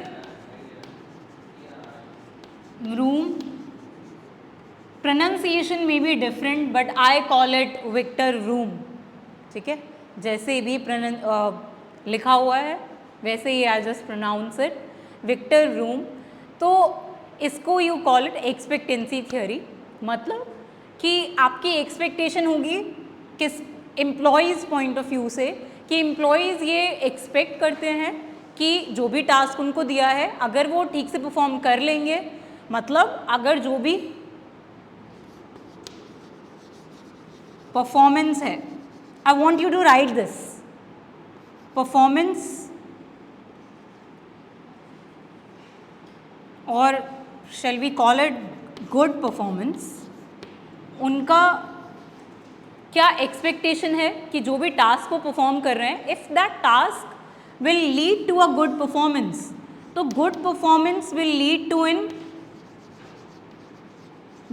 to reward, कि उनको गुड परफॉर्मेंस करके रिवॉर्ड मिल जाएगा। ठीक है, ये एक्सपेक्टेशन है जो हमने यहाँ पे पढ़ा अभी। ठीक है, इस एग्जाम्पल के थ्रू कि उनकी ये एक्सपेक्टेशन है कि जब वो, अब ये हमने गुड परफॉर्मेंस में क्या रखा था, मतलब I just want to connect this with terms, ताकि आप ये टर्म्स, क्योंकि की टर्म्स हैं, अगर आपके ये डाउट्स होते हैं हमेशा कि इफ़ आप पूरा भर के भी आते हो पेपर को तो भी आपको मार्क्स नहीं मिलते हैं, ये होता है सबके साथ, तो यू कांट अग्री मोर। तो ये क्यों होता है, क्योंकि आपने, मतलब मान लेते हैं एज अ स्टोरी आपने ये सब समझ लिया, लेकिन अब आप इसको लिखोगे कैसे, how will you right this down. तो कुछ की टर्म्स होते हैं जो इम्पॉर्टेंट होते हैं टू राइट। ठीक है, जैसे आप अभी हमने जब वो पढ़ा मैक्लेलन की थ्योरी जब हम पढ़ रहे थे, तो उसमें हमने देख लिया कि ठीक है 3 पार्ट्स हैं नीड्स के, उसमें आप जब तक ये नहीं लिखोगे कि कौन से पर्सन के लिए कौन सा टास्क सूटेबल है, कौन से नीड के अगेंस्ट, तो तब तक आपको मार्क्स नहीं मिलते हैं। फिर चाहे आप उसमें स्टोरीज बनाते जाओ, कि कोई एक एग्जाम्पल ले लिया, उसी पे आप बिल्कुल स्टोरीज लिखे जा रहे हो, 4-5 पेज हो गए हैं लेकिन रुक नहीं रही है स्टोरी, तो वो नहीं करना होता। अगर आप कीवर्ड्स मिस आउट करोगे, मतलब मान लेते हैं आपने ये एग्जाम्पल में आपने लिखना चाहा कि जैसे मैंने समझाया आपको वैसे ही आपने सोचा कि आप ऐसे ही लिखोगे, लिखना चाहिए आपको ऐसी जैसा आपकी अंडरस्टैंडिंग है, लेकिन फिर भी you should not miss out on the keywords. Keywords पे मिस आउट नहीं करते हैं, इसमें keyword is good performance. Expectations and good performance will lead to reward, तभी ये एक्सपेक्टेशन है एम्प्लॉयज़ की कि अगर वो गुड परफॉर्मेंस देंगे तो उनको रिवॉर्ड्स मिलेंगे। तो ये लिखना कंपलसरी है। ठीक है, तो I am just pointing out the keywords कि आपको वो वर्ड्स अगर दिखते नहीं है ना आपके आंसर्स में, तो फिर आपको एवरेज मार्क्स ही मिलते हैं। लेट्स सपोज 15 मार्क्स का अगर कोई क्वेश्चन है तो उसमें you will not get more than 10 अगर ये कीवर्ड्स नहीं दिखते तो, तभी फिर आप रिजल्ट्स में नेक्स्ट सेमेस्टर बोलोगे बस पास हो गए, अच्छे मार्क्स नहीं आए। ये सुनना है मुझे कि आपके अच्छे मार्क्स आए जब नेक्स्ट सेमेस्टर में आप मिलो, तो इम्प्रूव ओवर दैट कि आप ये कीवर्ड्स मेंशन करके आओ अपने पेपर्स में भी। ठीक है, मैं एक स्टेटमेंट लिख देती हूँ ताकि it will be easier for you to understand expectancy theory then.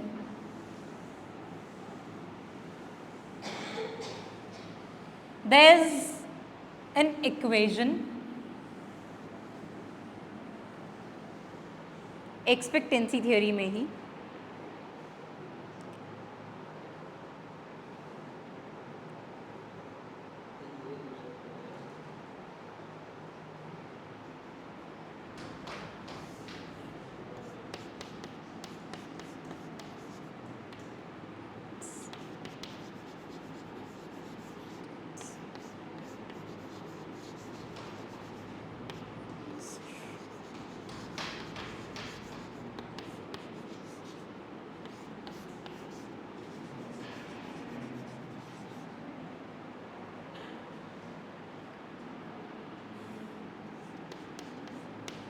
M stands for motivation. Motivation is equal to expectancy multiplied by instrumentality multiplied by valence. ये विक्टर रूम ने ये इक्वेशन दिया था कि to motivate people what you need expectancy, instrumentality and valence. अब expectancy पे we were starting E2P, मतलब जो मैंने फर्स्ट पे लिखा था कि अगर आप परफॉर्म करोगे कोई भी एक टास्क तो आपके पास क्या होगा, आपकी एक्सपेक्टेशन क्या होगी कि आपको रिवॉर्ड मिलने वाला है उससे, good performance will lead to a reward, ये एक्सपेक्टेशंस हैं आपकी, ठीक है। ये क्या हो गया? हाँ, क्या नहीं हुआ? Wait a second.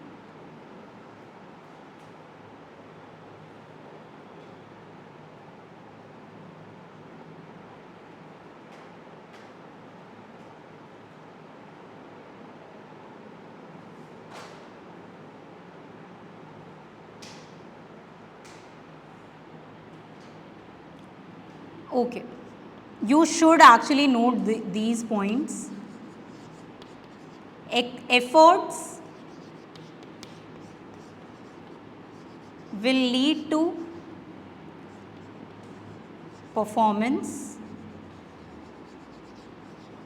सिंपल सी चीज़ है, जो अभी हम एम्प्लॉय का एग्जाम्पल ले रहे थे, सिमिलर टू दैट एम्प्लॉयज़ क्या सोच रहे हैं पहले कि अगर वो एक एफर्ट्स लगाएंगे, ठीक है, अगर मनीषा नहीं मुस्कान, ओके, मुस्कान ने ये सोच लिया है कि अगर वो एफर्ट्स लगाती है, ठीक है, हमने क्या बोला था अभी उस एम्प्लॉय को कि आपको विद इन अ वीक एक टास्क परफॉर्म करना है जिससे आपको क्या मिल जाएगा, बोनसेस मिल जाएंगे या फिर कोई मॉनेटरी इंसेंटिव्स मिल जाएंगे, ठीक है। तो अब उसने क्या सोच लिया, मुस्कान ने क्या सोच लिया कि अगर वो एफर्ट्स लगाएगी तो वो परफॉर्म कर पाएगी, good performance we should call it. Efforts will lead to good performance. I think मुझे थोड़ा ऊपर लिख लेना चाहिए इसको, it will be easier for you to make notes. ये आप पहले सेपरेटली लिख सकते हो, ठीक है। उसके बाद expectancy, when I am talking about expectancy, तो एक्सपेक्टेंसी में व्हाट यू शुड राइट उसको ही मैं पॉइंट्स में लिख रही हूँ, ठीक है। जैसे मैंने यहाँ पे E2P लिखा अगर, तो it is for your understanding, you should not replace it with expectancy कि मुझे एक्सपेक्टेंसी याद नहीं हो रहा, E2P याद हो रहा है, ठीक है। You can not replace it. I am just saying कि आप एक्सपेक्टेंसी के लिए जब आप एक्सप्लेनेशन लिखोगे आफ्टर दिस इक्वेशन, तो आपको उसमें व्हाट यू शुड एक्सप्लेन, ठीक है, जिनको मैं कीवर्ड्स कह रही हूँ कि अगर आप when I am writing E2P, तो I will not leave it this way, I will explain it further. Efforts to performance, it says. Efforts to performance or efforts to good performance, मतलब आपके efforts जो हैं will lead to good performance, कि आप जब efforts make करोगे तो उससे गुड परफॉर्मेंस आएंगे। अब ये हो गया गुड परफॉर्मेंस पे आ गए आप। इंस्ट्रूमेंटालिटी का मतलब है E2P आए हो अभी, P2O, परफॉर्मेंस और good performance to outcome, good performance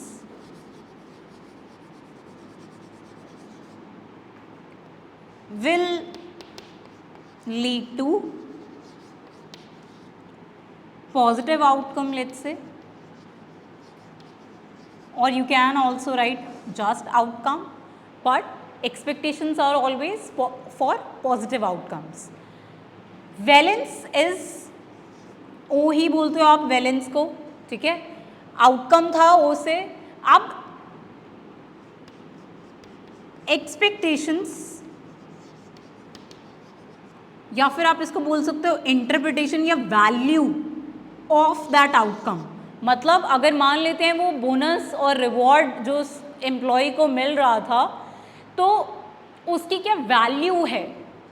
valence actually marks, आप इसको अगर ये याद नहीं रहे, नया टर्म अगर आपको मुश्किल हो याद रखने में, you can actually initially replace it with value.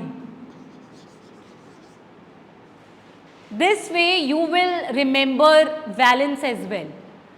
अगर आप इतना रिकॉल कर पाओगे कि अच्छा वैल्यू था, तो आपको ये भी याद आ जाएगा कि अच्छा बैलेंस लिखते हैं उसको, ठीक है।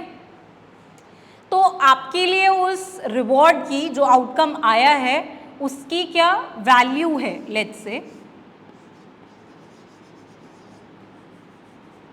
जो भी आपको रिवॉर्ड मिला है, मान लेते हैं वो मॉनेटरी बेनिफिट उस एम्प्लॉय को मिल रहा था, तो उसकी वैल्यू क्या है।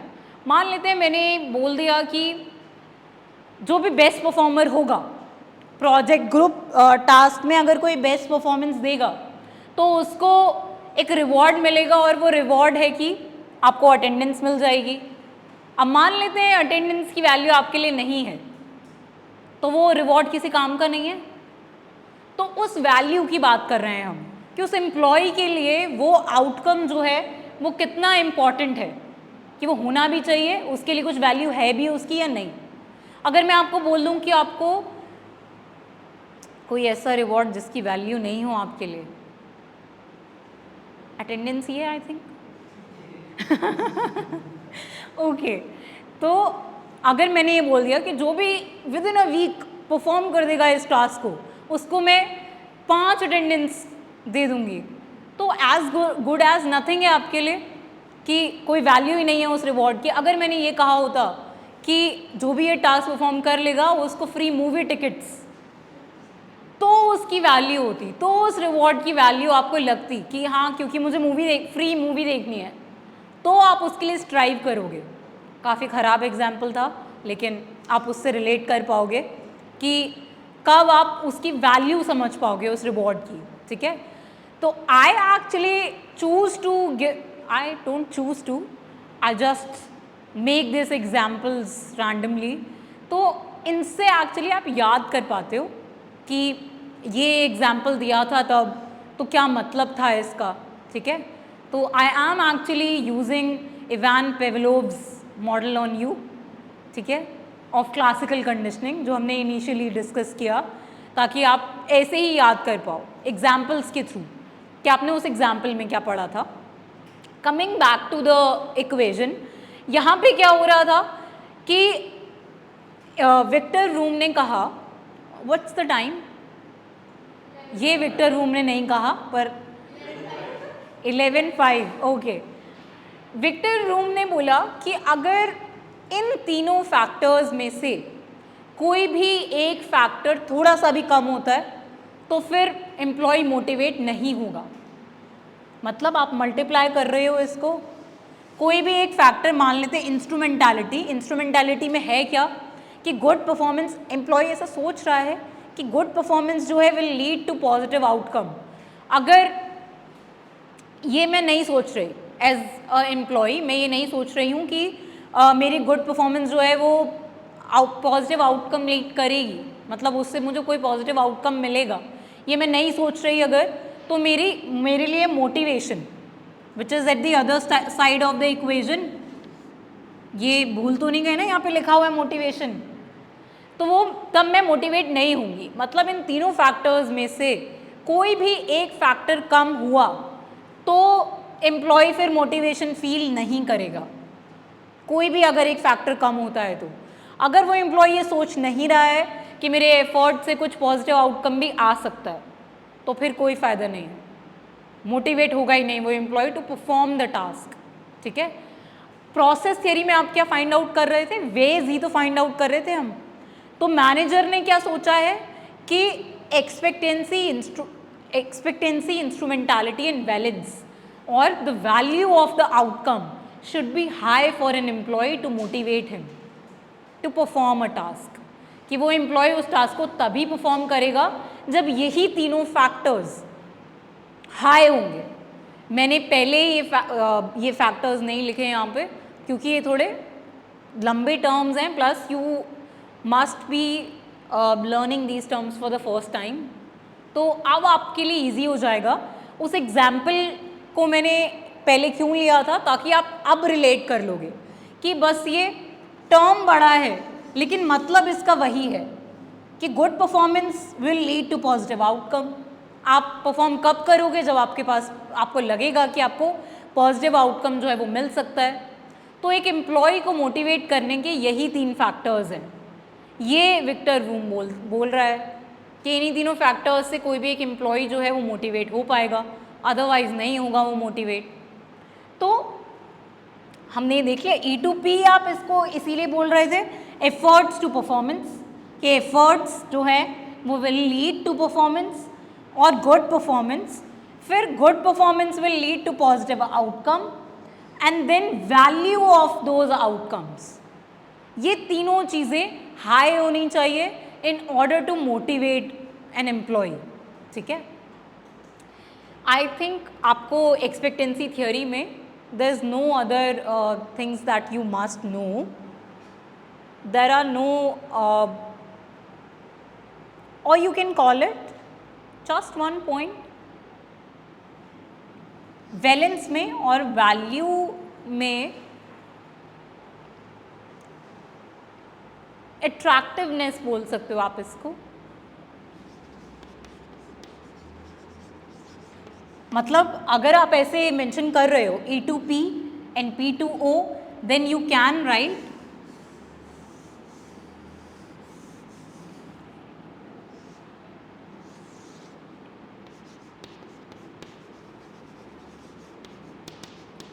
attractiveness of outcome,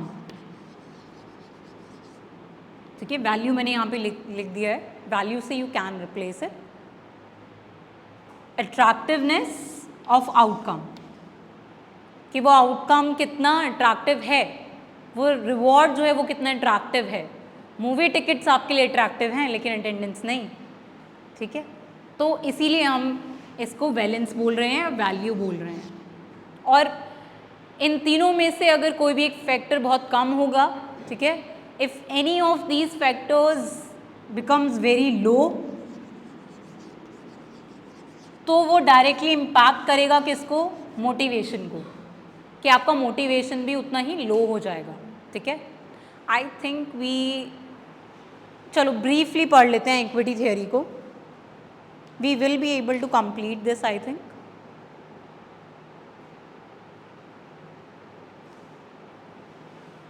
Equity theory actually says about, shall I erase it? Okay.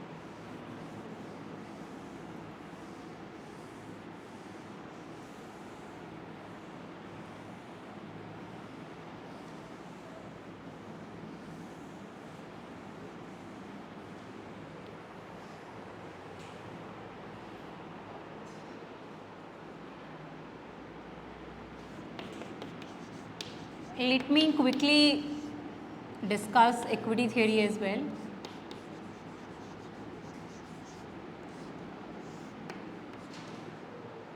So equity theory क्या बोलती है कि एम्प्लॉय को ऐसा लगना चाहिए कि उसको इक्वल रिवॉर्ड्स मिल रहे हैं। मतलब मान लेते हैं इस क्लास का भी अगर आप एग्जाम्पल लो, तो सबको ऐसा लगना चाहिए कि उसको इक्वली ट्रीट किया जा रहा है या उसको भी इक्वल रिवॉर्ड्स मिल रहे हैं। वो इक्विटी का मतलब यहाँ पे है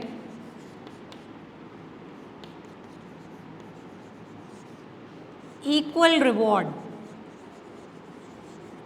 ना ही किसी को आप ओवर रिवॉर्ड कर रहे हो,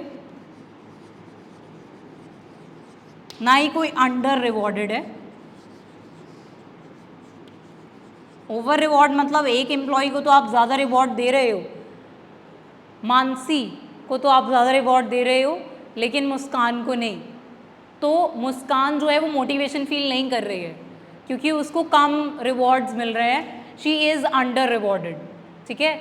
और अगर माधवी को ऐसा लगता है कि आप Mansi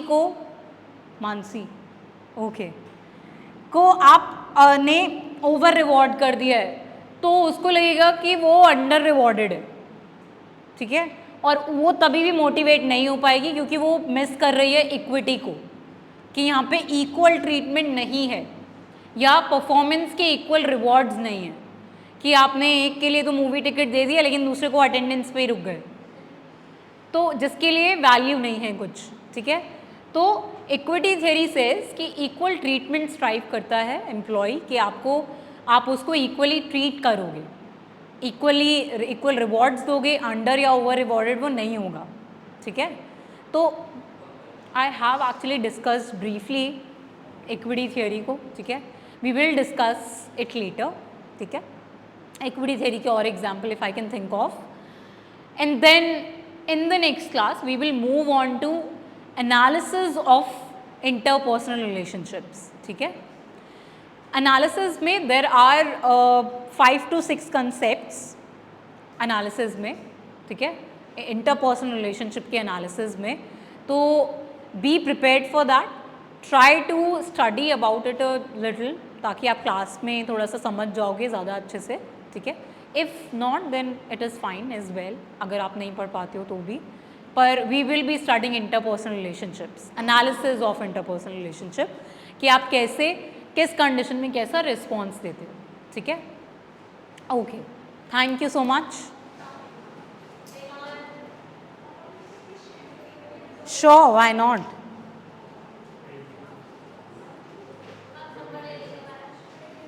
Who is the CR, by the way? No CR? Is anyone willing to be CR?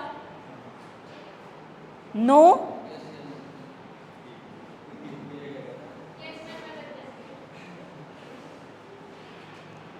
जिसका नाम M से स्टार्ट नहीं हो रहा है.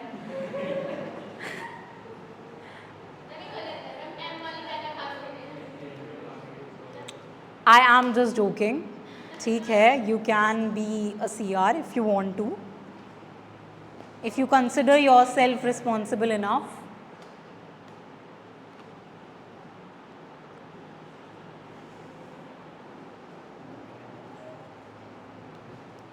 Can you call someone to turn off these recordings?